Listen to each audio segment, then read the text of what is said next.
ஒரு முறை ஒரு சந்நியாசி காட்டுக்குள் சென்று கொண்டிருந்தார். அங்கு வேடனின் பொறியில் ஏற்கனவே சிக்கி தன் முன்னங்கால்கள் இரண்டையும் இழந்திருந்த ஒரு நரியை கண்டார். நடக்கவே முடியாத அந்த நரி எப்போதும் ஒரு மரத்தின் அடியிலேயே படுத்திருந்தது. முடங்கி போயிருந்த அந்த நரி ஓரளவு நன்றாக கொழுத்திருந்தது. இதை கவனித்த சந்நியாசியால் அதை நம்ப முடியவில்லை. அவர் இதை பற்றி யோசித்துக் கொண்டிருந்த அதே நேரத்தில் ஒரு சிங்கம் தான் வேட்டையாடிய மிருகத்தின் மாமிசத்தை எடுத்து வந்து நரியின் முன்னால் போட அந்த நரியும் அதை சாப்பிட்டது. சந்நியாசியால் தன் கண்களை நம்ப முடியவில்லை. இது கடவுள் எனக்கு அனுப்பியிருக்கும் செய்தி. இனி நானும் ஒரே இடத்தில் உட்கார்ந்து தியானம் செய்ய போகிறேன். எனக்கு தேவைப்படும் உணவு என்னை தானாக வந்து சேரும் என்று நினைத்து ஒரு மரத்தின் அடியில் உட்கார்ந்தார் அந்த சந்நியாசி. 3 நாட்கள் ஓடிற்று. ஒன்றும் கிடைக்கவில்லை.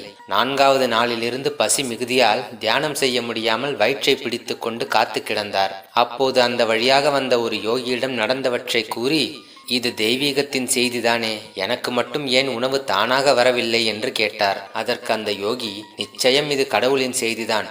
ஆனால் நீங்கள் ஏன் அந்த ஊனமுற்ற நரியைப் போல் நடந்து கொள்கிறீர்கள்? தாராள மனப்பான்மையுடன் நரிக்கு உணவளித்த அந்த சிங்கத்தைப் போல் நடந்து கொள்ள முயற்சிக்கலாமே என்று கேட்டார். இதை கேட்ட அந்த சந்நியாசிக்கு கன்னத்தில் அறைந்தது போல் இருந்தது.